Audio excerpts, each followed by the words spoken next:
Hey everyone, this is Raymond, your co-host on the Front Porch Philosophers podcast. Thanks for listening to today's episode. Don't forget to hit that subscribe button and follow us on Twitter at Philosophy Porch for live updates about future content. You can check us out on YouTube, Spotify, iTunes, and Google Play. You can also become a founding member of our podcast by going to patreon.com/FPPhilosophers, where you can support our show, get access to our blog, and learn more about the host of the Front Porch Philosophers podcast. Thanks for listening.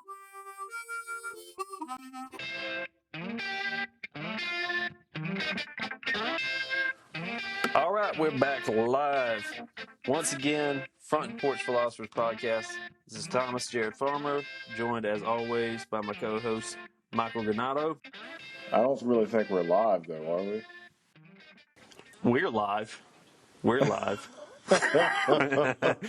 Yeah, what up, everybody? And Raymond Perrier. How's it going? That's it? How's it going? That's it. What's up? No. That's it.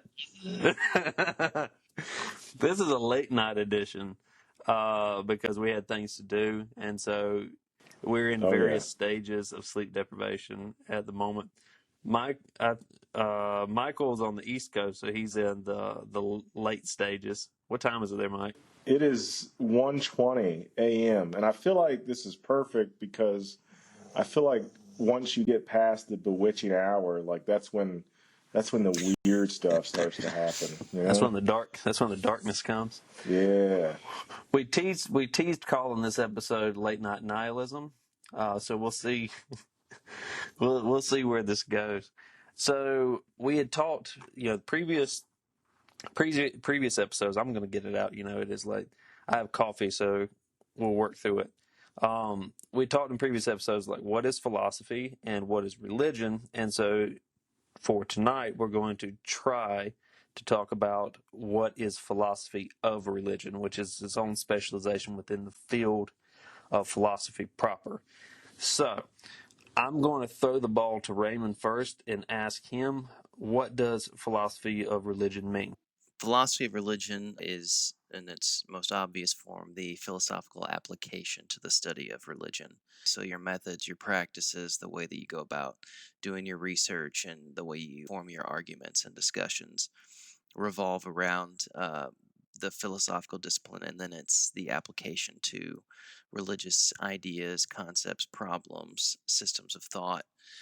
So it's a very wide genre of study, but just in its, most basic form, I think it is a program or a way of talking about religion from a more distant and less attached view. Not like theology in its own way, because theology is, a traditionally rooted kind of study in which you depend on a sacred text, or you're studying a particular set of concepts that are unique to a religion like Christianity or Judaism or something like that.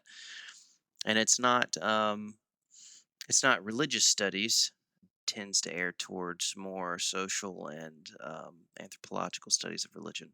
So it's kind of got its own unique niche on purview that's, I think, becoming more popular as an area of study in schools and for students.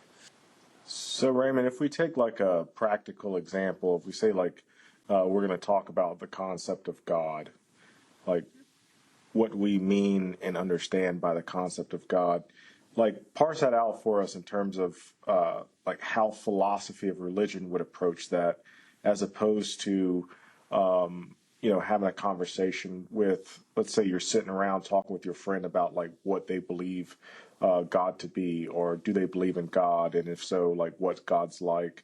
How would that conversation differ from the philosophy of religion sort of dissecting or talking about the concept of God?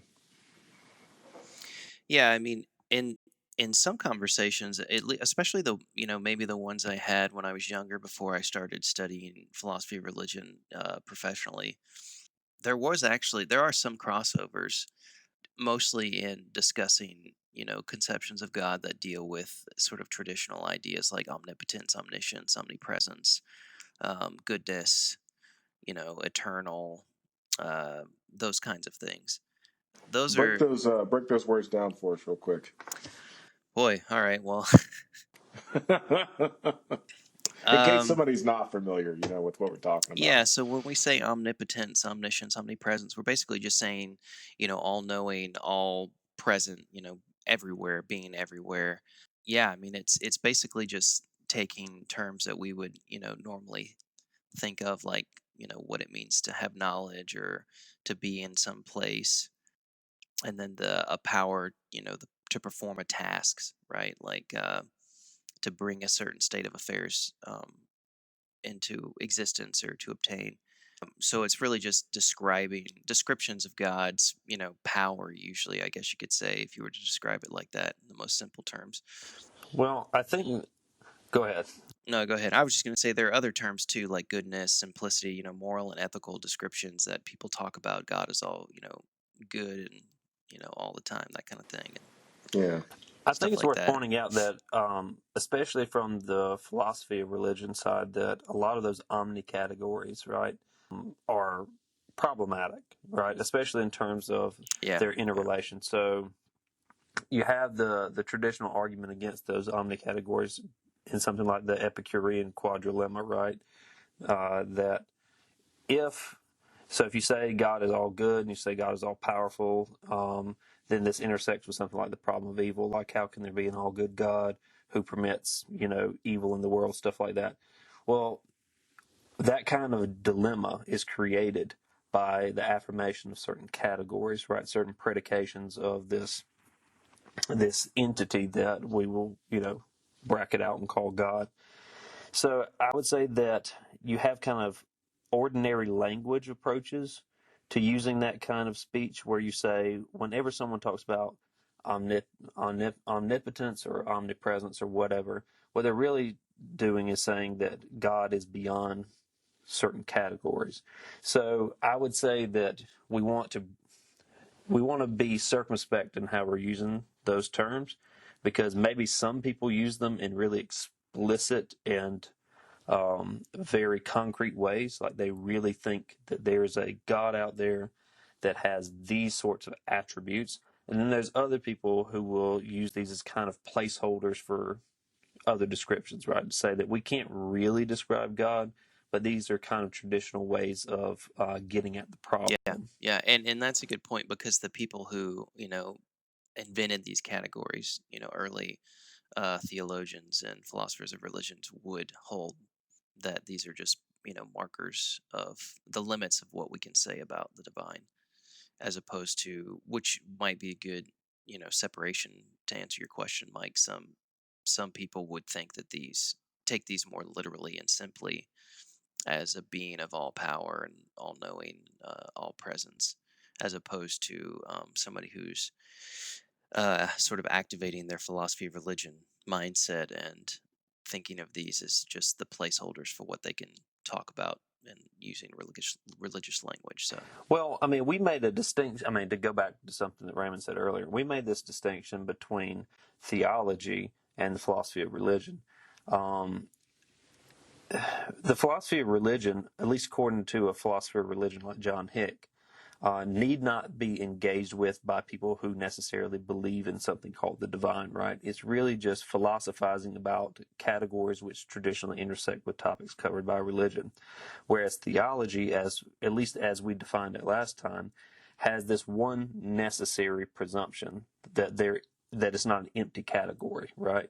The theology presumes that there's some sort of deity out there, however defined or constituted, and the task of theology is to ask questions about what that could possibly mean. Now, this can take the form of a very generalized approach to say that we don't know what God is. Let's figure out what that could possibly be, or, however, really general, broad terms. Or it can be confessional. It can operate within a specific religious tradition, be it Christianity, Buddhism, Hinduism, Shintoism, whatever. And that says, in order to approach this problem, we have a specific set of texts or traditions which we use as kind of a guide map towards that. So I think that the philosophy of religion can be engaged with by people who need not be religious in any way. And theology can be not just confessional, but theology can also say, I think that there is something out there, some category that we can refer to as divine.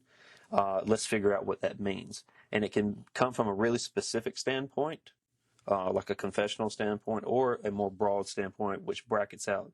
So I think that you can take kind of an agnostic position on this and just say, I don't know what's out there. Maybe there's nothing out there, but let's work through it. I think the distinctions that Jared were making are incredibly important, especially for anyone who's interested in studying religion, but who might not understand like what all these distinctions are about, and might not understand like what approach they might be interested in for themselves. Because I encountered this problem. I don't know about you guys, but we all went to the same theology school, but I went into the study of theology with a philosophy of religion mindset. And a part of me was really disappointed because the certain levels of assumptions were already made that I wasn't really comfortable with, or that I kind of wanted to prod more deeper. But just to break this down a little more, so you have like theology, which assumes certain things, like Jared was saying. If you're working out of a particular tradition, if you're working out of a particular religion, like Christianity, for example, Christian theology assumes certain facts, so to speak, that God exists, that Jesus was the Son of God. It assumes that there are certain texts which we take to be sacred, such as the New Testament and the Hebrew Bible. Whereas with philosophy of religion, we haven't, there's no assumptions made. Like, if you start talking about God, a philosopher of religion is going to say, "Well, wait a second, let's break that down some." If you start talking about divine goodness, or if you start talking about God being all powerful, a philosopher of religion isn't just going to listen to you. He's going to say, "Well, let's tell me what you mean by that. Let's explore the parameters of this. Exactly how powerful is God, or exactly how good is God? Are there limitations to his goodness, or are there limitations to his power, so on and so forth?" And it doesn't mean that you don't that you cannot share certain perspectives on things, because one, we all have certain presumptions, and not just presumptions, we all have certain conclusions that we have arrived at because we feel like they're well founded. But it's not merely saying this is what my tradition says, right? Because then that starts to look like apologetics, right? You've already decided what the truth is, and so you need not prod any further. And instead, philosophy is just there to help you clarify what you already think. The philosopher of religion would see that as putting the cart before the horse, right? Instead, the philosopher of religion is going to say, no, these things are still up for debate, right? Despite what we even currently may think, we always need to be continuously questioning what we believe so that we can be really rigorous in terms of the assumptions that we make, so that anything that we say we believe is at least defensible. Yeah. And in addition to this, we should also point out that the concept of God is not the only area that you study in philosophy of religion, but it is one of the larger ones. Obviously, it's has a long history. But in to just give a brief rundown of other things, there's the religion and science question, cosmological. There's in recent years post-Darwinian questions about evolution and biology. There's theism and the sort of scientific understanding of mind and like neurology, and then there's technology. So there's a wide variety of that that debates whether or not there's a conflict between science and religion, whether there's harmony, whether there's no overlap at all. And then, of course, you have other modes of philosophy of religion that deal with questions like phenomenology, politics, cultural analysis, realism, all kinds of things, epistemology, evidentialism, feminism, mysticism, pluralism, comparative religious thinking, all kinds of stuff. Just to name like the next 50 episodes that we'll probably do in this next coming months. Right. Eventually, yeah. We're going to cover all of those. Just like you can see the philosophy of just about anything, you can also, because at least one particular kind of philosophy, right? So I had this discussion with some people earlier. You know, there's one type of philosophy which is kind of like system building, and you would associate this sort of system building with, people like Kant, Hegel, people that had grand unifying theories. Even in politics, someone like Marx, right? They have a theory which they map onto reality, and they attempt to then describe all reality through a certain paradigm. That's one approach to philosophy. Another approach to philosophy is this approach, which was largely driven by analytic philosophy in the late 19th, early 20th century, which attempts to ground epistemology and how we understand certain things as broadly philosophical, right? So a philosophy of science is really talking about the conditions under which science is a demonstrable enterprise, right? No, So that the scientific method is a method which attempts to, view the world a certain way. And the philosophy of no, science, correct me if I'm wrong, none of that's true. is a way of talking about the assumptions which undergird that particular approach. Right, Mike? No, I would disagree with basically everything you just said. All right, we'll disagree in a constructive way. Go. Be short too, though, because we're gonna do a philosophy of science episode. No. We'll talk about philosophy of religion. Yeah. We'll Uh, stick with philosophy. I'm yeah. just joking with you, Jared. I just wanted to be contrarian to build off what Jared was saying, and with what Raymond was saying. If you're interested in this stuff, one of the things that you have to realize is that modern philosophy is like hyper specialized. So Raymond, what aspect, Like so many other like things, yeah. everything, right? I think that's just the product of 20th century education. So Raymond, what aspect of philosophy of religion do you specialize in? Yeah, it's funny you say that because of all of the things that I talked about, I don't think. I guess the concept of God to a certain extent is what I talk about, but for the most part, I don't. I'm not a specialist in any of those things, which is funny. So philosophy of religion has a very strong affinity if you're not doing it the traditional American way, which is the analytic way, which is a conversation for a whole other thing. It has a tendency to be. Yeah, we should probably break that down at one point. We can touch on it just to kind of draw some geographical Yeah, lines, so because so like say like what do you mean like the American analytic approach to the philosophy of religion? Expand on that some. yeah. So I mean, the i in short, um, there are two ways to think about it. The first way is to just say that the analytic tradition is an American tradition. Analytic tradition of philosophy of religion is mostly American and English. Those are the two, geographical regions that. Mostly American because the English analytic philosophers tend to not care that much about religion, so it's mostly an American phenomenon, that tradition. Yeah, yeah. So, yeah, which is not to be mistaken with just analytic philosophy proper, because those people don't necessarily have an interest in religion either, even in America.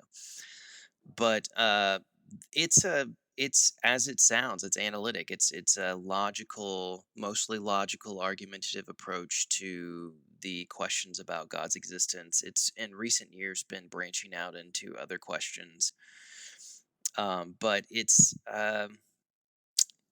an epistemological pursuit to definitively demonstrate in logical terms whether or not God exists. Um, and then there's the other forms of philosophy of religion, which are probably most strongly rooted in continental philosophy, which is European philosophy. That's kind of where my background falls. And in that sense, my areas of specialty are tied in some sense to the intellectual history, which is what a lot of philosophy of religion in Europe kind of does. And so I specialize in German philosophy of religion mostly, and in Danish. And even more specialized is questions about the ideas of God and how they sort of shape and condition people's understandings of morality and of things like aesthetics, and kind of all that, how it's sort of tied to consciousness and a sense of self and all things like that. So there's a lot of branches covering there, but yeah, that's my sort of sense of self, consciousness, Gotcha. morality, and God. Those are like my Yeah, so areas of philosophy of religions, interest I when I mean, do my it's an research. umbrella term that can cover all sorts of things. And to get to that distinction that Raymond was making, if you're new to philosophy, you'll hear this a lot of times, especially specifically when we're talking about Western philosophy. In the 20th century, there's a big distinction between the analytic tradition and the continental tradition. As far as we should probably like do like a whole episode just on that in terms of flushing it out. Yeah, But yeah, because the Reformed epistemology stuff, the evidentialism, and then the like logical positivism is kind of interesting historically speaking, just in its own right. this is philosophy. Wait, why are you just randomly I calling don't out make Russell? assumptions. I'm just Like of all the philosophers you could have picked from, oh, even Russell.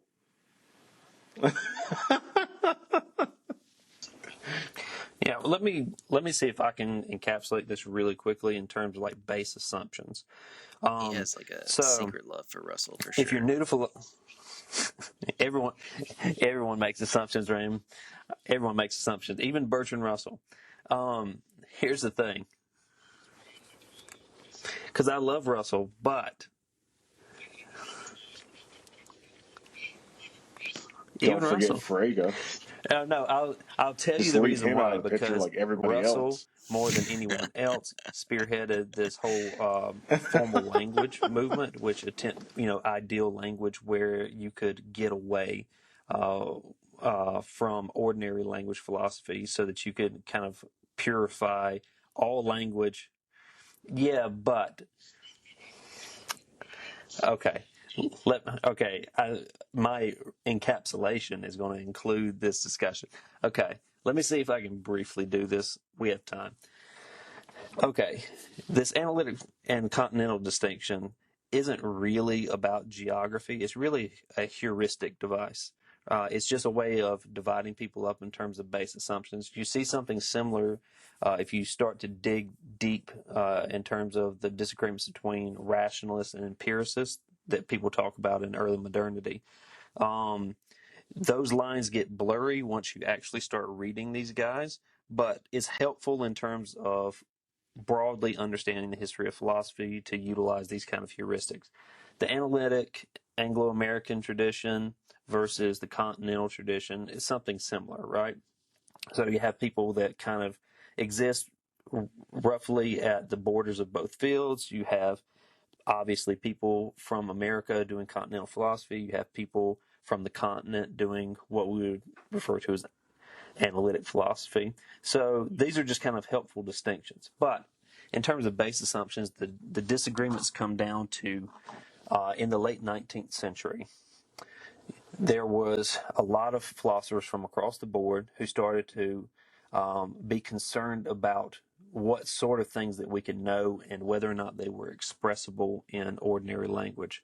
Ordinary language is filled with ambiguities, filled with problems, and a lot of people were concerned about whether or not you can say anything meaningful in ordinary language. Now, you see this in the work of people like Ferdinand de Saussure, who started talking about the underpinnings, the structural underpinnings of language, and he started to see all this through so-called signs and signifiers, right? So how we make meaning, regardless of language, there's some kind of structure which undergirds every language. Now, if you go and you look at people like Russell, and then of course Mm-hmm. Frege, and then students of We're from Frege like continental Europe, Carnap, yeah. you see this with Ludwig Wittgenstein, who was an influential student of Russell, who of course came from Austria, which would have made him again this bridge between continental. Carnap too. These guys, the Vienna Circle, which is largely seen as analytic philosophy, they were all they were all from continental Europe. Um, but these guys, similarly, thought that there was an underlying structure to the ways in which we make meaning. The distinction, I think, now this is of course painting with broad strokes, but I think that the tradition which followed Saussure attempted to ground a lot of the meaning-making process in anthropological terms, right, in cultural terms, which said that we as people make decisions about how we're going to signify things, right? And that basically language is a collective agreement of people. So there's, signs are not meaning making in and of themselves. You can make anything a sign, right? And you can signify anything, and you can signify any number of different things by a singular word. The analytic philosophers, by contrast, thought that there was a logical structure underpinning language, or there needed to be, in order for there to have actual meaning in the world. Now, this base assumption, right? One, that the world is logical and follows rules, and we need to discover what those rules are, versus we make the rules, and these rules are extensions of our base assumptions. These are different approaches, and I think that you see this play out, right? So the analytic side is about trying to discover the logical rules of the world. It's a very scientific approach. And the other side tends to be concerned with what are the assumptions that we're making as people. Now, this gets into a chicken and egg problem in terms of the disagreements between these two sides, because the analytic side is going to say, you guys are not concerned with real philosophy over on the continent because you're really just, interested in this anthropological questions and all of these circular arguments about signs and signifiers and, disagreements about all these things. You're not doing real scientific work. Whereas the continental side would say that you guys are mistaken because you don't even realize that you're making assumptions, right? That you think that you're doing hard science when in fact what you're doing is creating terms, creating definitions, and then failing to see that those definitions are also grounded in your own consciousness, right? Both sides have merits. Both sides have problems. And I think that a holistic approach has to include both. But the philosophy of religion, right? You see these same disagreements borne out. So continental philosophy of religion has a lot of interest in terms of trying to figure out what our base assumptions are about reality, and then trying to posit some kind of acceptable norms. And there's even a lot of arguments relative to culture and religious practice, things like that over on the continental side, whereas the analytic philosophy of religion is about more or less doing science on the God question. Do you really see that debate sort of played out in contemporary philosophy of religion? I think analytic philosophy of religion is dying off. Yeah. What makes you say that?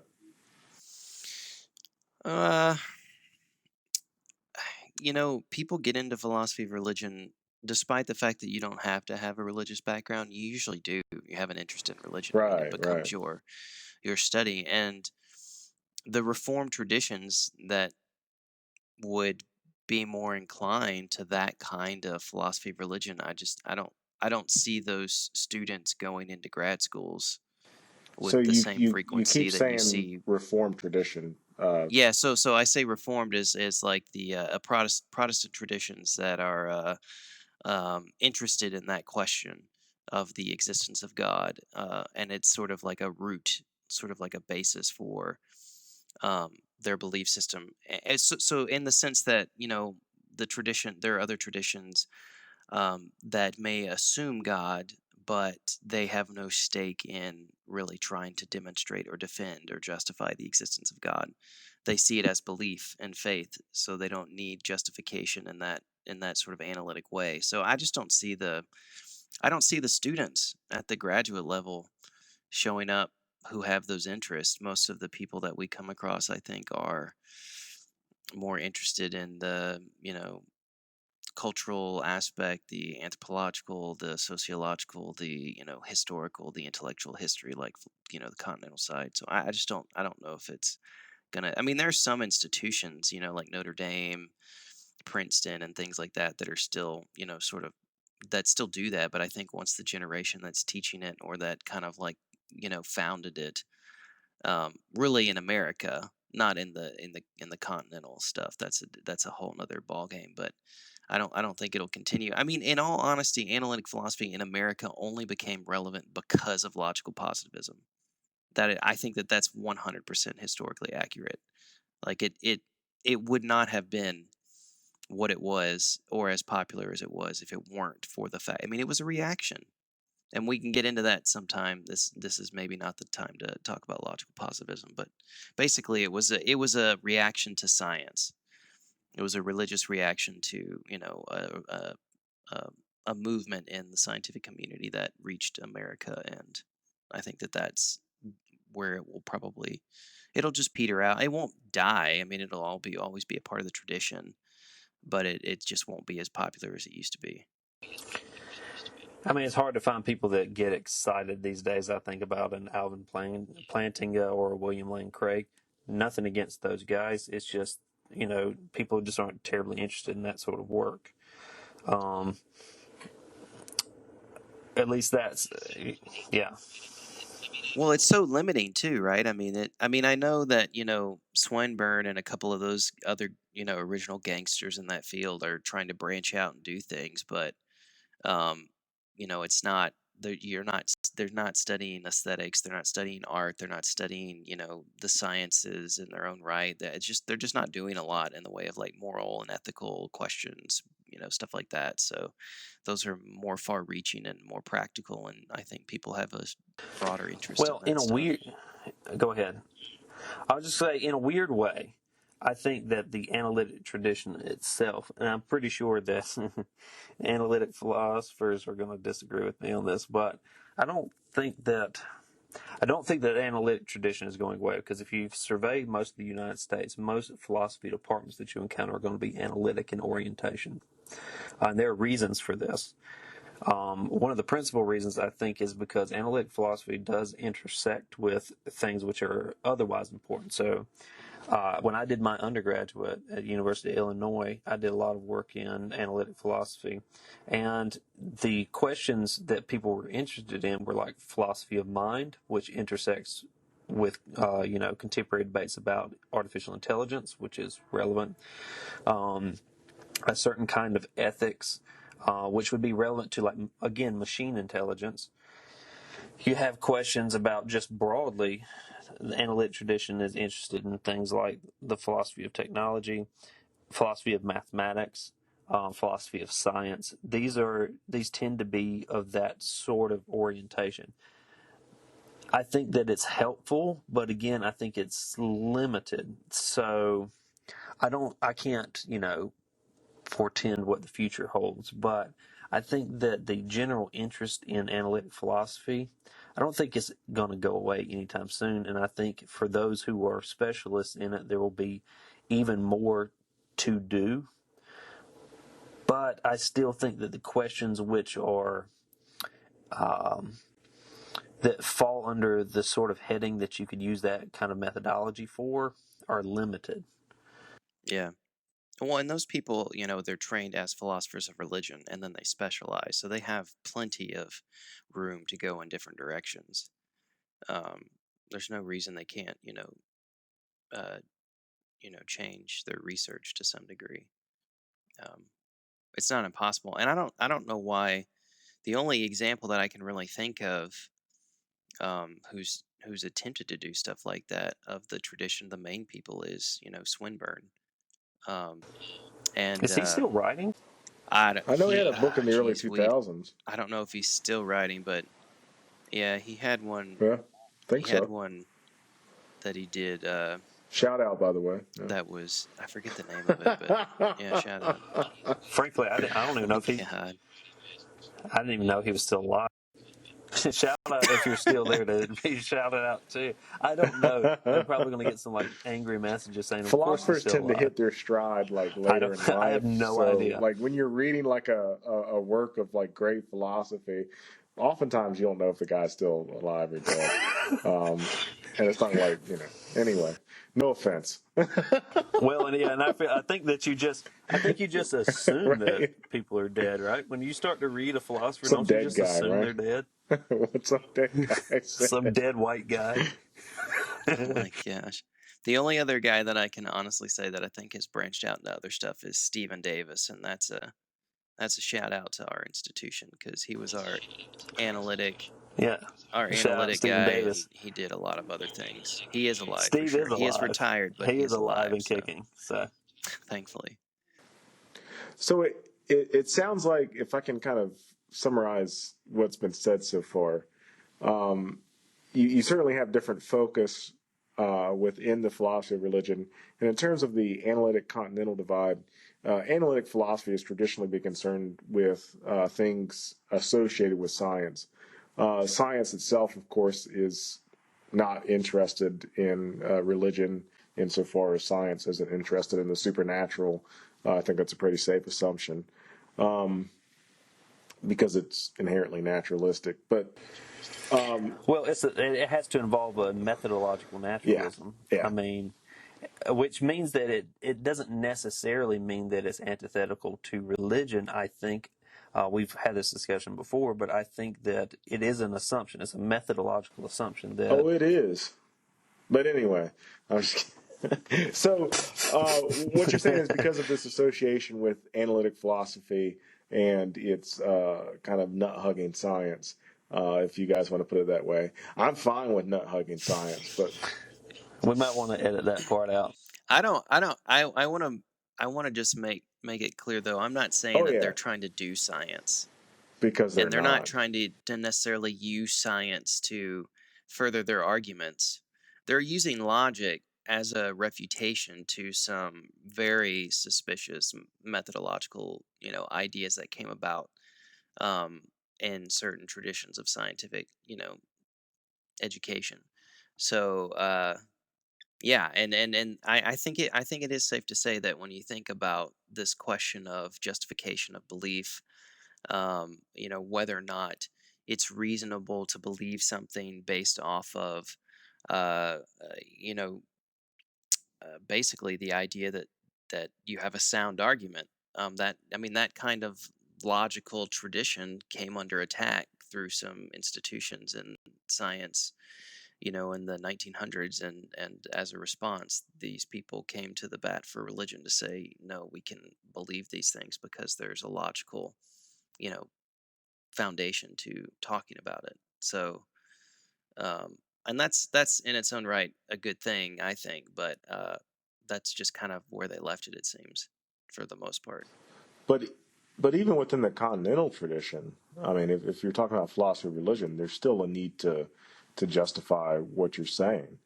You can't just spout out stuff about religion and expect people to just nod their heads. No, but the going back to what I said though is how you ground things, right? If you ground things in terms of like mathematical logic, as an attempt was made, post Russell, well, post Frege, since I've angered you, Frege fans out there. If that's how you ground something, so if you look in Language, Truth, and Logic, A.J. Ayer says something to the effect of this is paraphrase. Shout out. Shout out to Air. He is dead, right?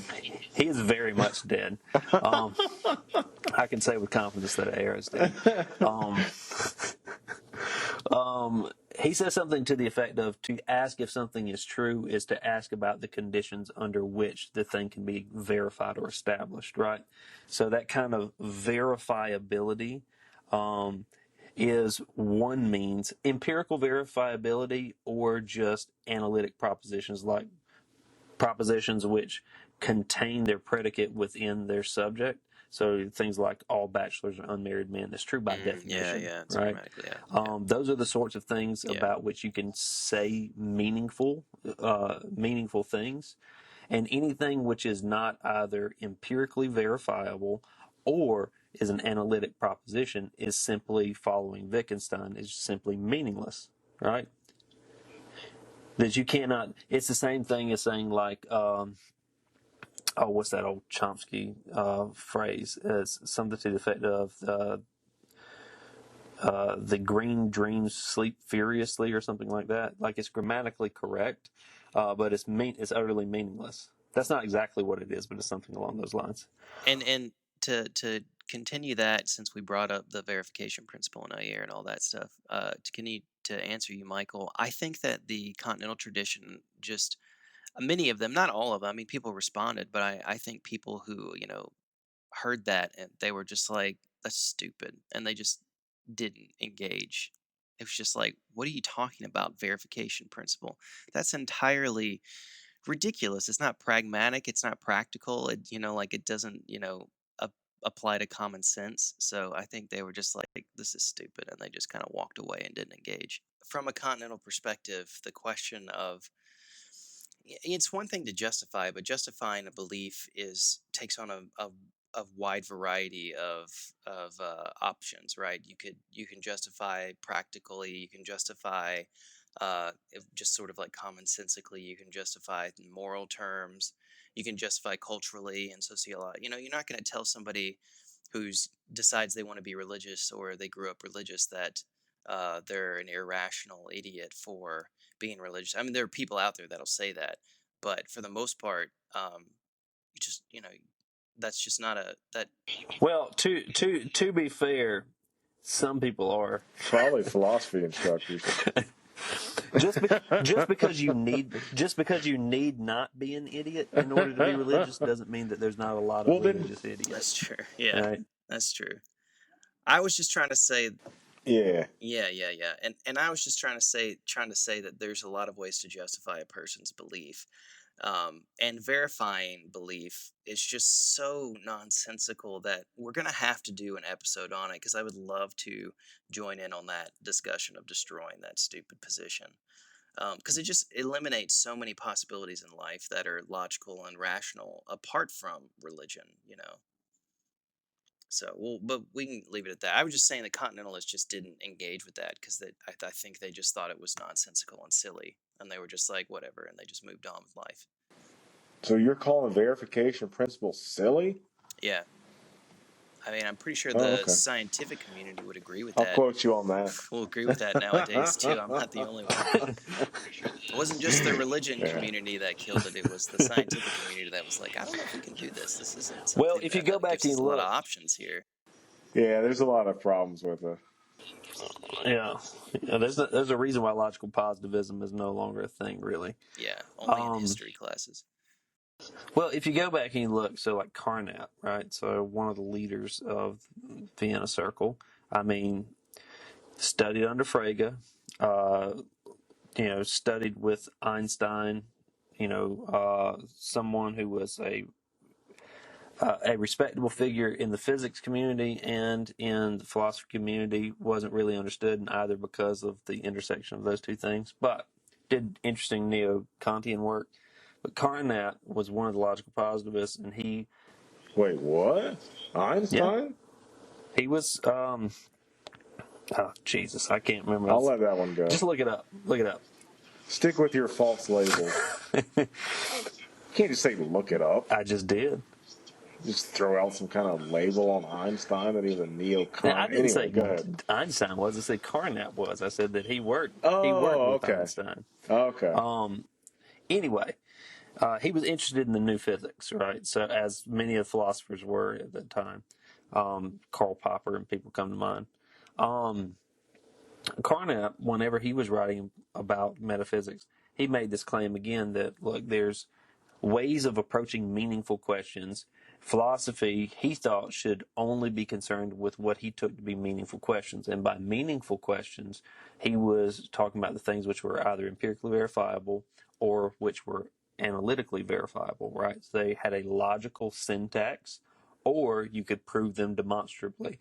Anything which did not fall under one of those categories was just broadly termed metaphysics, right? So it wasn't just religious beliefs that he called metaphysics. It was anything that did not fall under these two categories. So poetry, name it. Anything which is not verifiable in these ways is metaphysics, and metaphysics is meaningless. But then if you go back, he wrote an addendum to this, and I think it was 57, right? So several decades after He published this work dismissing metaphysics. He says, "Oh, well, what I meant by this was that these sorts of statements are cognitively meaningless, right?" And so he opens up the possibility that maybe they have meaning in other contexts, but not in this specific context. And he thought the philosophy should be focusing on this particular context, which is fine. It's fine, but that's a different sort of thing, isn't it? It's one thing to say, I think that this perhaps has meaning in a different context, but I don't, as a philosopher, I don't think this is what we should be focusing on. It's another thing to dismiss it out of hand. Yeah, I think we're going to have a separate podcast on metaphysics. But that being said, like Raymond or Jared, like, what do you think the connection is between philosophy of religion and metaphysics? If you had to say. Well, the philosophy of religion, there's a whole area of people who want to talk about religion without metaphysics. So, oh yeah, oh yeah. They even taught I've never heard they of that even teach a actually. grad course at Claremont on religion and the end of metaphysics and stuff like that. So it's about the How does that possibility. work? That'll be another Briefly put, podcast. It because it I deals mean, with God's a metaphysical concept, right? yeah, it deals with questions about it deals with language game. You know, like what would it look like to have? There's a uh, there's the Wittgensteinian tradition is how we were taught about it, which is basically just to say how would you have um, a religious framework that dealt in his tradition without talking about metaphysics. And it really is just about language games, that these are relative communities that develop this language to talk about human issues and problems, but they don't need necessarily be applicable to a metaphysical like underpinning of reality. um, so we can talk about that. I've thought about it at some extent. That seems so disconnected from what like religious Yeah, people I actually mean, believe. it's fair. I don't know. I think that it has some benefits. This is the sort of stuff that exists in a vacuum of graduate school, right? It is. I know, right? Well, that's why I said that it's a small group of people that study it. But we can talk about that. I'd love to talk about religion in a non-metaphysical way. It'd be That's interesting. just Oh yeah. anthropology, isn't it? No, no. I mean, if you're doing it from a linguistic perspective, it's not anthropology. It's not about studying So practices and stuff like how that can you solely. all right, this is really boggling my mind here, and I'm sorry. Oh my God. Well, this is a Is little it off though? Because topic, we're talking but about philosophy of religion, right? Nothing's off we topic are. because of the nature of this discussion, right? This is entirely impromptu stuff. So basically, for listeners, if you're saying, all of this seems rather scattered, and these guys don't seem particularly informed about the things that they're talking about, it's because about 5 minutes before each podcast, we say, what are we talking about today? We throw out a topic, and then we just start going. If you want a lecture, then you have to sign up for one of our Well, classes see, and pay I'm money. And in those contexts, we sound much more informed because we're much more prepared. This is entirely extemporaneous. We are just, seat of our pants discussions, and it can go anywhere from like AJ Ayer versus v Mike Tyson to religion without metaphysics. well. Let me So ask because this go is ahead. so weird to me, and I'm sorry if people don't understand what we're talking about, but this is it's like past 2 o'clock in the morning, and I'm probably going to be up well after this thinking about like what the hell any of this stuff means. So how can you have something like religion, which is inherently metaphysical to begin with, right? Because it assumes things like God and angels and demons and miracles and all this other stuff. How can you strip the metaphysics from that and still call it Well, religion? I would say that most people, especially when we're talking about like children, for example, um, I don't know if saying that they have like a metaphysical belief in God is fair, mostly because they wouldn't even know how to begin thinking about metaphysics. But also, I don't know if they think of reality and then like an under reality, like a meta reality. I think of if people, if a child says, God exists and he exists in heaven or she is in heaven, whatever. I don't think they think of it as like something outside of the realm of space and time. So in itself, that is, a non-metaphysical belief in God there, and a perfect example. I'm not saying all kids are like that, but I'm pretty sure that most kids My kid's probably way smarter than that. is. Well, I guess that's what happened when you don't let your kids believe in Santa Claus and stuff like that. Exactly. So Santa. just don't get. Any kids listening to this podcast, Oh my Santa God! isn't Don't, real. Jesus Oh Christ! Don't man, you just don't ruined their dash life. don't dash people's You know dreams. what? Their parents are going to ruin their life I eventually, don't. so might as well put it off on a I think stranger. most kids are stupid, and I don't. But I think most adults, right? Most adults, if you say like, "Do you think God exists?" Like maybe maybe someone would say like, "Yes, God exists in physical reality somewhere," but my inclination would be that a lot of them would also say that God exists somewhere outside the physical realm, right? Isn't that a pretty straightforward approach to? Yeah, most adults would say that. Yeah, that's pretty. I'm not saying that it's not the most common. I'm just saying that it's possible to think of it otherwise. So if you want to dive down this rabbit hole, we are actually Let's getting do close it. to the end. Just dive in a little bit, and It's then we'll 53 end it with minutes, some so weird ass I'll questions. I'll see if I can maneuver us down this rabbit hole. So a metaphysical understanding of religion is largely dependent, epistemologically speaking, on a hierarchical understanding of knowledge. Right? There's a sort of a difference, or at least something distinctly metaphysical and knowledge claims, and something distinctly non-metaphysical knowledge claims. Right? Saying that there's a computer in front of me is basically just a claim about an observational claim about in the empirical world, right? And that's a different kind of statement when you say than saying God Uh exists. huh. And I'm asking, that's a legit question, not a rhetorical one. Would you say that that's true?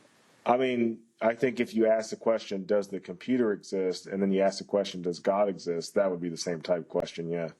You say they're the same type of question. Yeah. You think so? So existence for you is a metaphysical claim.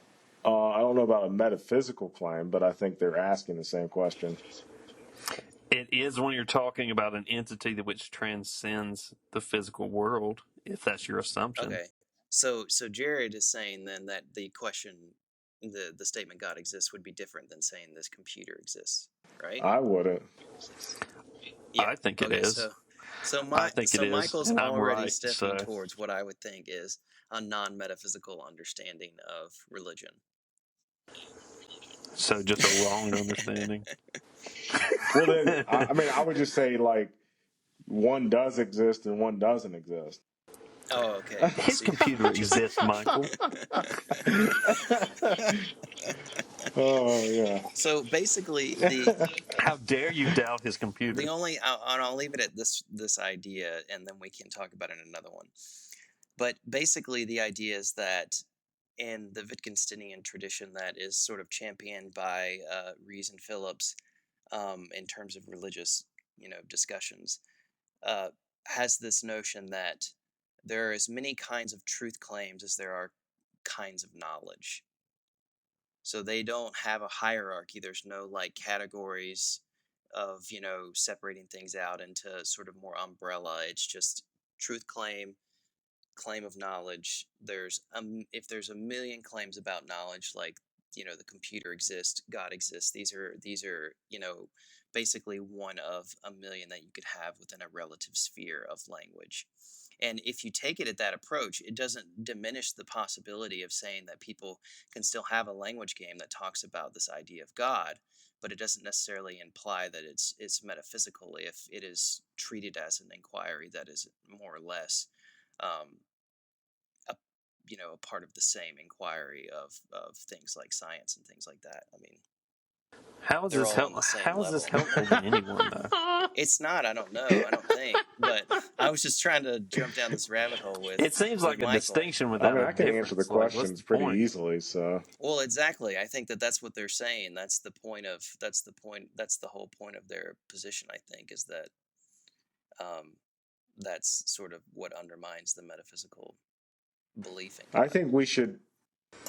Okay, I don't I buy mean, it. so in that ways, beliefs are then regulative, right? They're not, I didn't follow any demonstrative of that. it. Probably because it's 2:30 in the morning. Maybe for you Yeah, it's true. over on the East Coast, over here, I think we should on do. the best coast. Oh It's man, come on about that. no, it's just What? a joke, man. Um, Hey, my heart is in the South, brother. that's right.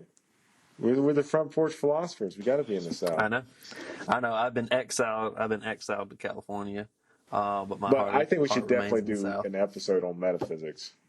Yeah, and I'll bring more to bear about this idea of a non-metaphysical religion I don't and know if that's necessary. the positive aspects. Oh, we're gonna talk about it, my friend. With or without your permission, this will come up. Okay. We'll devote an entire And episode to and it. and and only remember, when you look back on this moment, you can only blame yourself because you asked the question. I did. You pressed It's the my question. fault. You I did never press would the have brought question, up a Michael. non-metaphysical understanding of religion had you not asked it. So, This is time that me and our listeners can't get back. All right. Yeah, I think we should wrap it up here. Does that sound good? That seems like a good place to stop. Non-metaphysical God is a good place to stop. All right, so thanks for joining us. We'll see you next time. Peace. have a good one.